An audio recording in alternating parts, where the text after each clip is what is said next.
네, 어제 국회 법사위에서는 검언 유착 의혹 사건과 관련해서 예정에 없던 긴급 현안 질의가 진행됐습니다. 이 자리에는 추미애 법무장관도 참석했는데요. 더불어민주당 의원들은 윤석열 검찰총장이 대검 부장단과의 논의 없이 수사자문단 소집을 결정한 걸 두고 비판적인 질을 이어갔습니다. 추 장관 역시도 심각하게 생각한다. 더 이상 지켜보기 어려운 상황이 되면 결단하겠다라고까지 말했습니다. 조사 중이고요.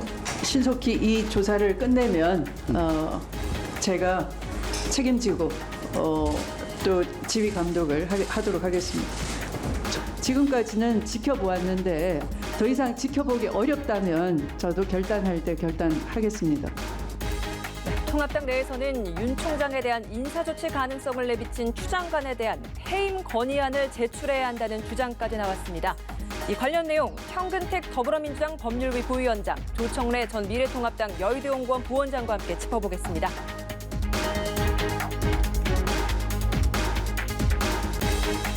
어서 오세요.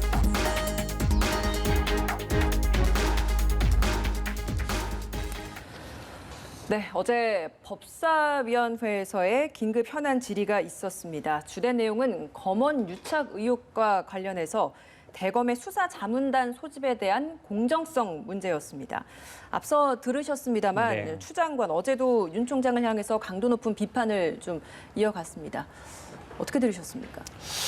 일단은 뭐 이 논란의 핵심은 결국 검언 육착 의혹인데요. 결국은 아마 이 논란이 계속되는 건 이제 수사가 제대로 안 되고 있다는 것이죠. 그러니까 다 아시다시피 그 채널A 이모 기자가 어쨌든 한동훈 검사장에 뭔가 관계 있는 것처럼 얘기하면서 뭐 이렇게 여당 인사를 이렇게 불면 쉽게 얘기하면 이제 뭐 제시하면 뭐 더 수사를 확대 안 한다든지 가족까지 수사를 확대하지 않겠다. 이게 어찌 보면 이제 뭐 강요죄로 지금 이제 수사를 받는 중인데 사실은 본질은 그게 실체가 있느냐 없느냐. 어찌 보면 이제 두 사람의 이제 이모 기자와 이제 한동훈 검사장의 핸드폰 거기에 만약에 녹취록이 있느냐 없느냐 그것만 보면 되는 거거든요. 예. 왜냐하면 실제로 뭐 편지는 다 나왔고 그다음에 그 중간에 역할을 했던 지모 씨도 나와서 진술을 했기 때문에 근데 이제 거기까지 못 들어가고 있는 거죠. 그래서 어찌 보면 이제 맴돌다 보니까 계속 이제 밖에서 논란이 되는 건데 좀 관건은 결국은 빨리 수사를 진행하는 게 관건이라고 봐요. 근데 이제 그게 안 되고 있는 상황이 제가 보기에는 이런 논란을 부르는 것 같습니다.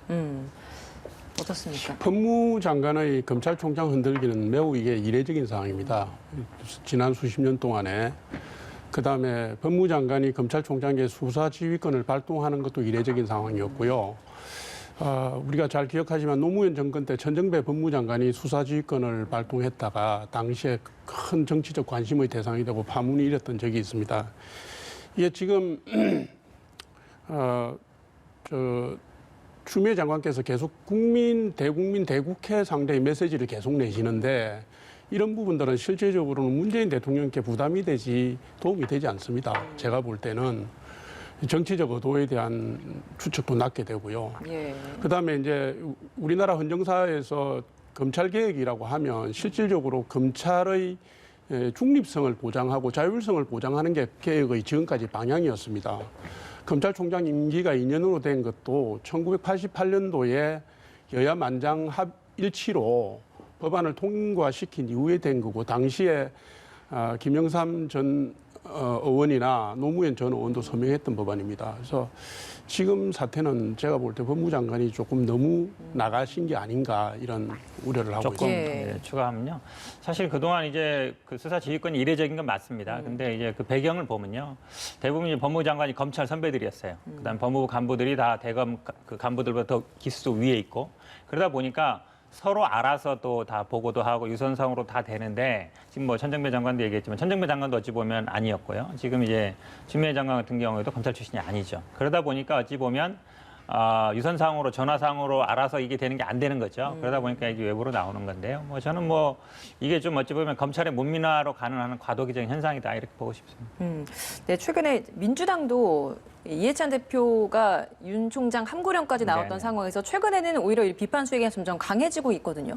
그러니까 민주당은 지금 어떤 상황인 겁니까? 일단은 아마 이해찬 대표가 얘기했던 거는 이제 결국 임기가 보장된 총장인데 지금 말씀하신 것처럼 임기 보장의 의미는 어쨌든 정치적인 영향을 받지 말라는 거기 때문에 뭐 사퇴해라라고까지 얘기는 일부에서 나오곤 있지만 그렇게 가는 건 아니지 않느냐라고 보는데요. 근데 어쨌든 지금 이 뭐 우연 일치인지 모르겠지만 어쨌든 윤석열 총장의 측근으로 알려져 있고 왜 수사가 제대로 안 되고 있느냐 자꾸 이거에 대한 얘기는 하는 것 같아요. 제가 보기엔 뭐 이게 물론 뭐 과거의 사례도 보면 이제 검찰가 나오겠습니다만 뭐 왜 검찰 내 사건은 제대로 수사가 안 되는가? 특히는 뭐 총장에 가까운 사람들 이 부분에 대해서 국민들이 많이 의문을 제기하는 것 같습니다.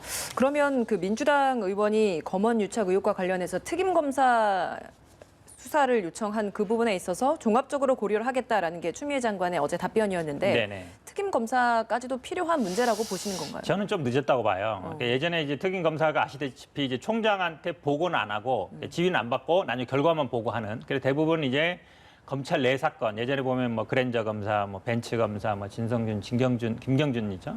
이런 사건들을 했었는데 그때는 이제 어느 정도 뭐 총장의 측근이라기보다는 그런 아는 면이 있었거든요. 근데 지금은 어쨌든 특임 검사는 검찰총장이 임명하게 돼 있어요.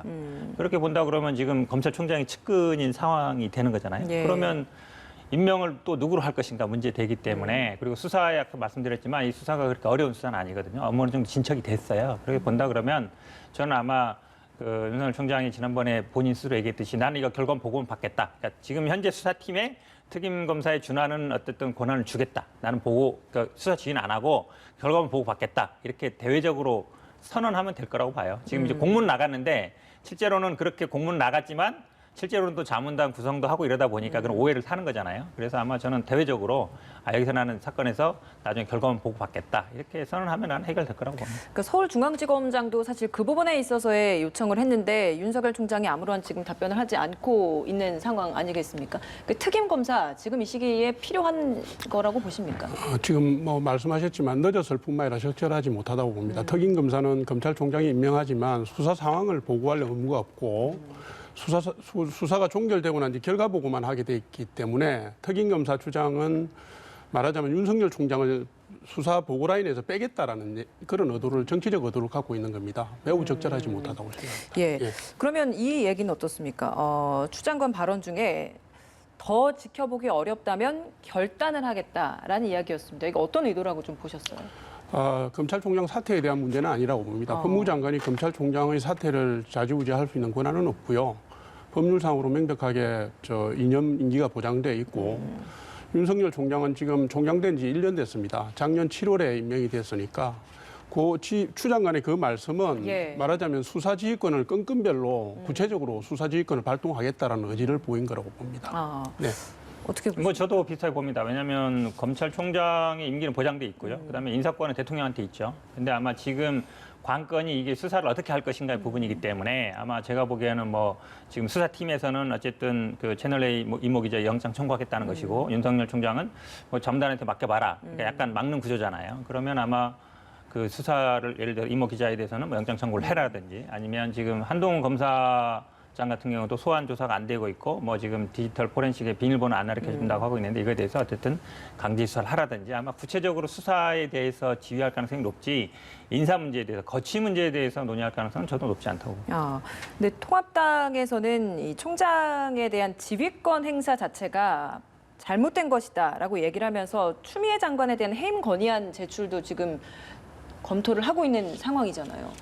이 부분은 어떻습니까? 지금 추미애 장관께서 취임하신 이후에 계속 검찰을 흔들고 있고 사법체계 근간을 계속 흔들고 있습니다. 그래서 국민들이 볼 때 이게 굉장히 불안하고요. 사법적 신뢰가 지금 땅에 떨어졌습니다.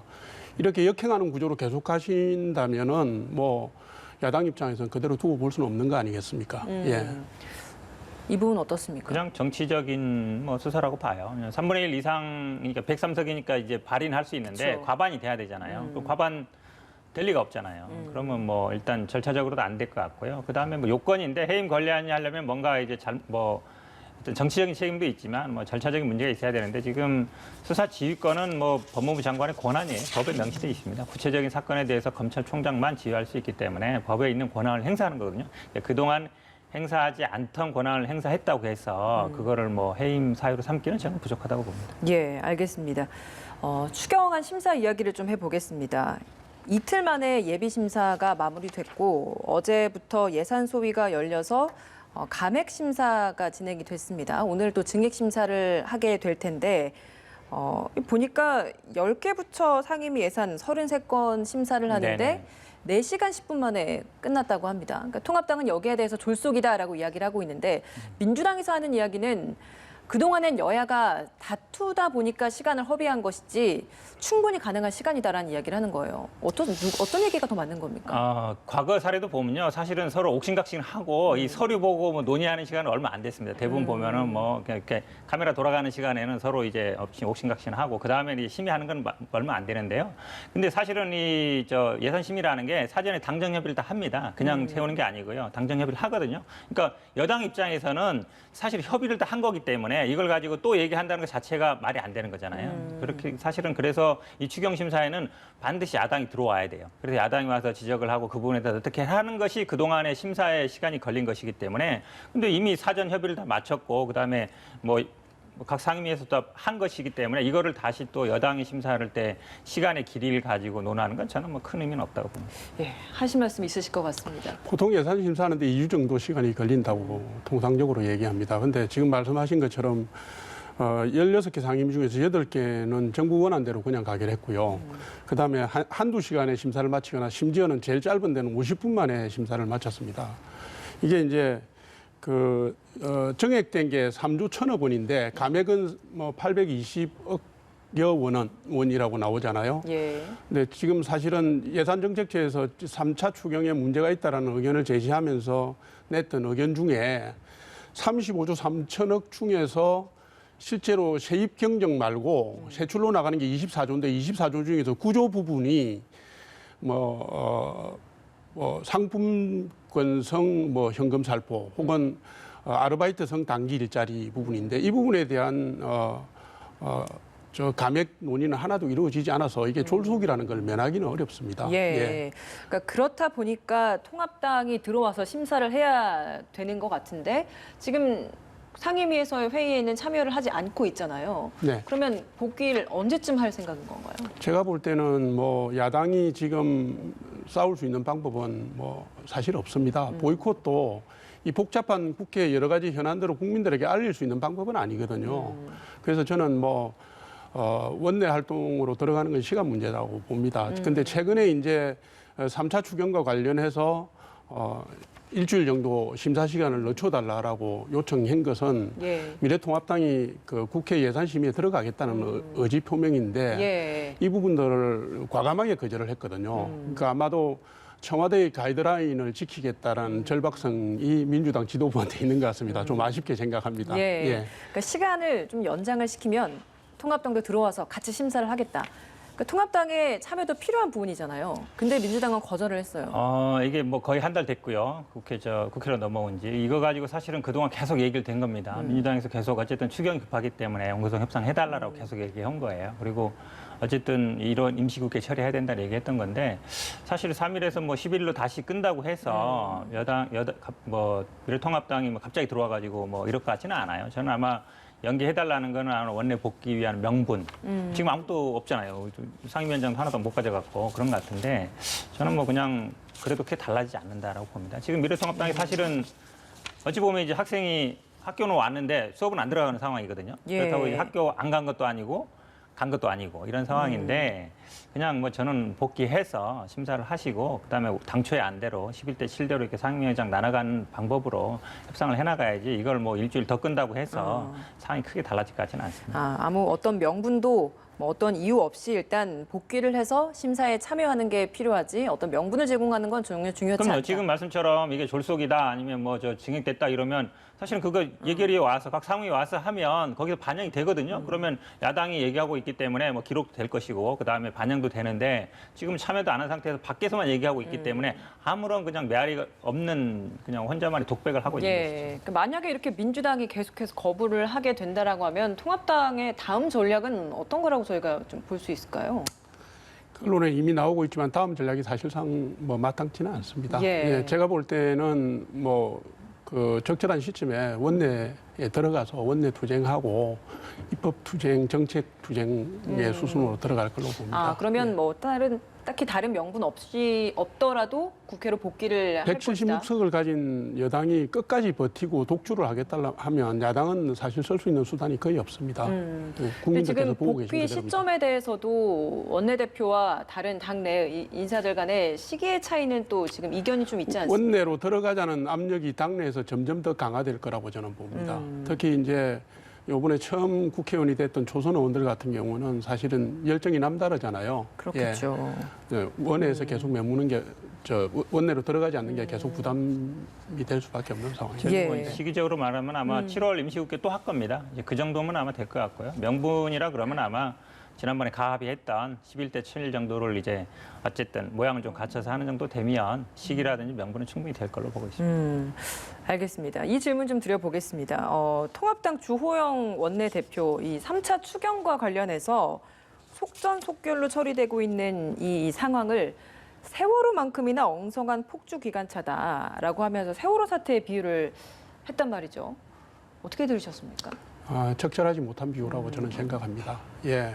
지금 국회 상황의 핵심은 운영이 미숙하거나 무슨 뭐 엉성해서 빚어진 게 아니라 우리가 민주화, 산업화 민주화 과정에 쌓아왔던 바람직한 의회 민주주의 전통이 무너지는 것에 대한 부분이거든요. 그래서 제 생각으로는 여당이나 집권 세력이 잘못한 게 있으면 곧바로 그것을 지적하고 공격하는 건 좋지만 그런 식의 비유는 제가 볼 때 국민 정서상 별로 바람직하지 않았다. 예. 예. 한 말씀 좀 해주세요. 당연히 적절하지 않죠. 왜냐하면 뭐 지금 뭐 정치적인 비판을 할 수 있지만 비교할 때 비교해야 되는 것인데 뭐 저는 뭐 일단 사과를 하시는 게 맞다. 예전에도 이거는 뭐 교통사고다. 그래서 뭐 어떤 선주한테 재판을 해야 된다. 물론 뭐 변호사, 법적인 뭐 판사 출신이니까 법적인 의미에서 선주한테 손해배상 청구해야 되는 건 맞는데 이게 단순히 교통사고니까 이렇게 해야 된다고 얘기했었거든요. 그 부분 때도 정확하게 뭐 사과라든지 이런 거 저는 잘 기억이 안 나요. 예. 그래서 본다 그러면 뭐 사과하시는 게 맞다라고 봅니다. 그러니까 민주당 내에서는 이낙연 의원의 발언이 또 논란이 된 바가 있습니다. 국회에서 열린 강연 도중에 남자는 엄마가 되는 경험을 하지 못해서 나이가 먹어도 철이 없다. 이렇게 말을 한 걸 두고 정치권에서 시대 상황에 뒤떨어진다라고 비판을 하고 있어요. 그러니까 젠더 문제를 건드린 부분이 굉장히 좀 예민했던 것 같습니다. 바로 사과를 하긴 했는데 이 발언 어떻게 들으셨습니까?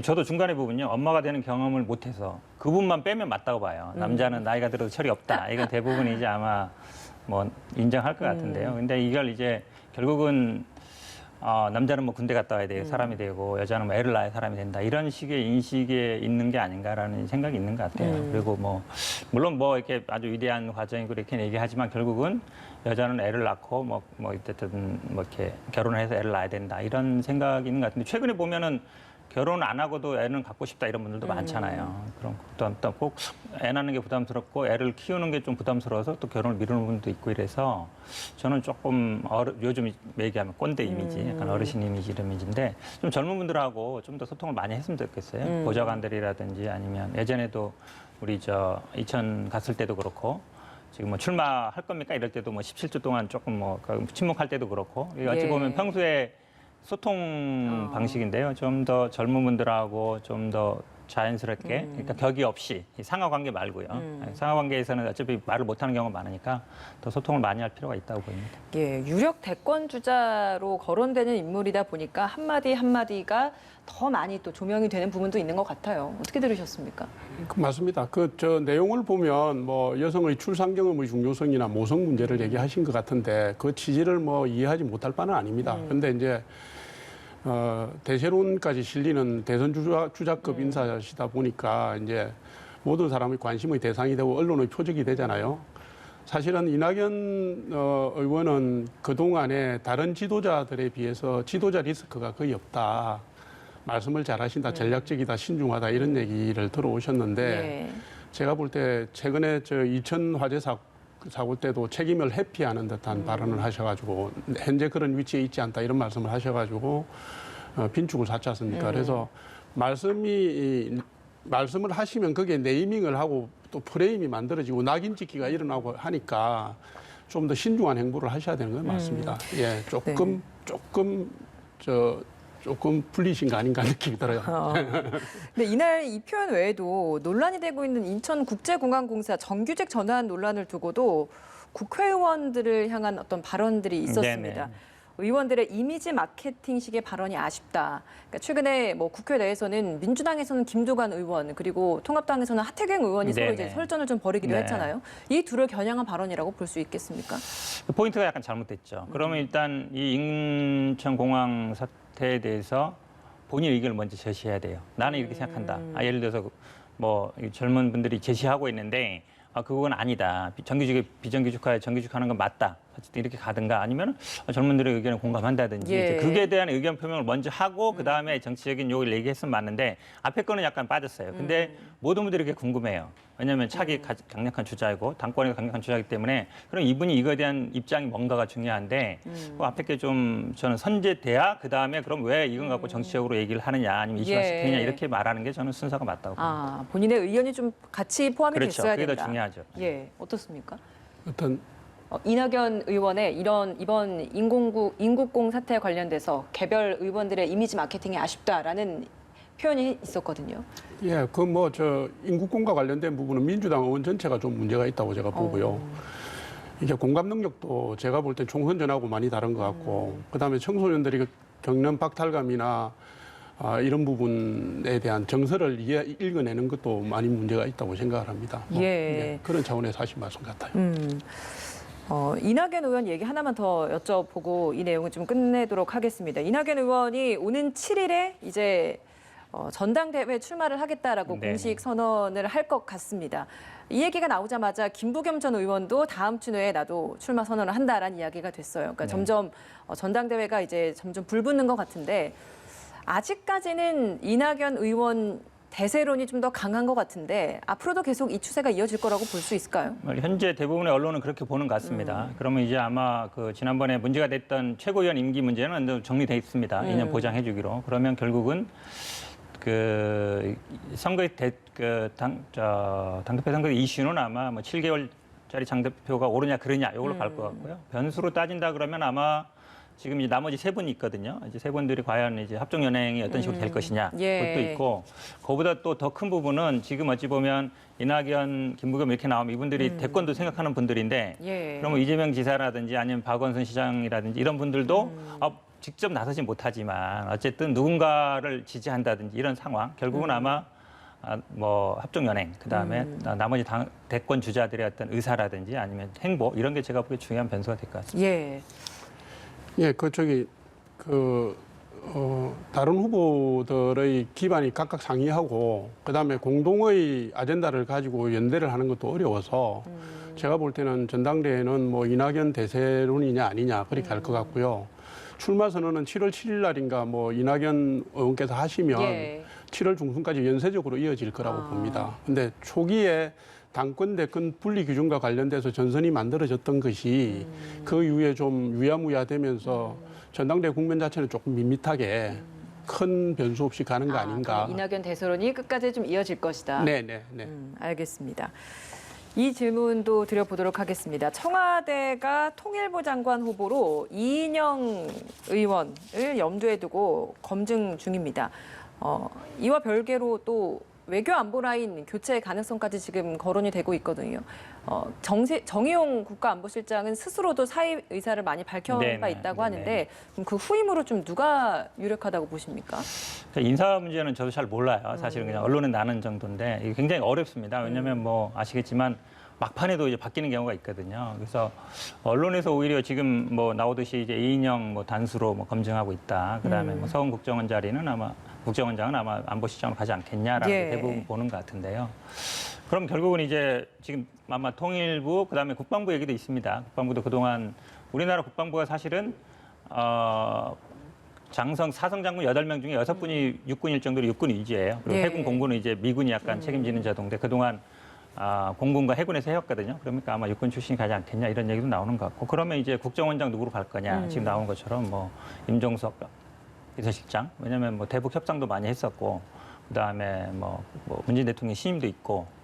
저는 아마 임종석 전 실장 같은 경우에는 본인 스스로는 계속 당직 맞지 않겠다는 입장을 밝히고 있지 않습니까? 근데 이분도 뭐 지난번에 이제 종로 출마하려고 해서 정치인이기 때문에 저는 아마 계속 민간에 있는 것도 좋지만 어쨌든 지금 만약에 이인영, 임종석 뭐 이런 분들이 이제 386 어찌 보면 대표주라 볼 수 있는데 이분들이 저는 이제는 조금 더 뭐 당직이라든지 아니면 뭐 국가의 뭐 장관이라든지 이런 걸 하면서 본인들의 어떤 실력이라든지 이런 걸 좀 검증하고 이럴 때가 됐다고 봐요. 이분들이 지금도 어찌 보면 이제 뭐 세대 교체하고 있는데 나이로 보면 이제 50대 중반 뭐 60대 거의 가까이 됐거든요. 언제까지 뭐 세대 교체 얘기할 수는 없는 거예요. 그래서 아마 저는 전면에 나서는 게 맞다라고 보고 있습니다. 어떻습니까? 지금 대통령 인사 부분을 언론을 보고 추측하기는 좀 어렵습니다. 근데 이제 말씀드릴 근거가 그거밖에 없으니까 언론을 가지고 얘기하면 뭐 최근에 나오는 내용이 뭐 서훈 원장이 안보실장으로 가고 예. 정의용 안보실장이 뭐 국정원장으로 가고 이런 추측 보도가 나와요. 근데 그 내용이 다 회전문 인사입니다. 돌려막기식 인사시고요. 이것은 뭐냐면 문재인 대통령이 출범 이후에 지금까지 견제해왔던 대북 정책이나 안보 정책의 기조를 바꾸지 않겠다. 예. 전략을 그대로 이어가겠다라는 의지를 나타내거나 그게 투영된 게 아닌가 이렇게 생각합니다. 근데 문재인 정권 들어서고 난 뒤에 북한과 이룬 합의들이 다 지금 무의화됐잖아요. 4.27 판문점 선언이나 9.19 군사 합의도 다 좀 문제가 생겼는데 이럴 경우는 좀 책임지고 새롭게 성찰하고 심기일전하는 자세가 좀 필요한 게 아닌가. 국민들도 다 그걸 바라실 거라고 저는 생각합니다. 예. 근데 청와대가 이례적으로 통일부 장관 후임과 관련해서 각종 설이 도는 것과 관련해 인사 관련 내용을 외부에 발설한 사람에 대해서는 징계를 하거나 처벌을 하는 게 뒤따라야 한다라는 이야기도 네네. 했고 언론에게도 좀 신중성을 좀 당부하는 표현을 했거든요. 그러니까 좀 이례적인 부분이 있어서 그렇죠. 이렇게 이야기가 나온 배경 어디에 있다고 보시나요? 언론에 아마 신중한 보도를 원하는 건 그동안 계속 있어 왔던 얘기예요. 근데 이제 이거를 외부로 발산한 사람을 뭐 처벌 징계하거나 얘기까지. 처벌한다는 예. 얘기는 내부적으로는 했겠죠, 당연히. 그동안 좀 회의성에 했을 때 이거를 이제 밖으로 얘기한 게 좀 그러니까요. 이례적인 것이죠. 그러니까 아마 이게 인사 검증 중일 겁니다. 민정실이라든지 중일 텐데 그런 것들이 아마 좀 특히 언론에 좀 흘러나가는 게 아닌가 이런 거에 대해서 좀 뭐 견제하는 것 같은데요. 저는 뭐 이게 내부적으로 처벌할 얘기할 얘기지 외부로까지 얘기할 필요는 없는 얘기라고 봐요. 왜냐하면 예. 뭐 항상 있는 얘기거든요. 이런 얘기가 항상 있는 얘기라서 좀 내부적인 단속, 그다음에 언론과의 어떤 접촉이라든지 이런 것들은 좀 유의할 필요가 있다. 왜냐하면 인사 문제가 사전에 알려지면요. 각종 뭐 견제도 있지만 언론에 물론 검증도 들어갑니다만 또 상대방이 있습니다. 항상 반대하는 분들이 있거든요. 이런 분들이 또 다시 또 뭐 이의제기도 하기 때문에 예. 저는 아마 그 인사 검증하는 분들이 조금 더 조심을 해야 된다고 보고 있습니다. 어느 정도까지 저희가 좀 더 기다려봐야 되는 겁니까? 그것도 제가 모르죠.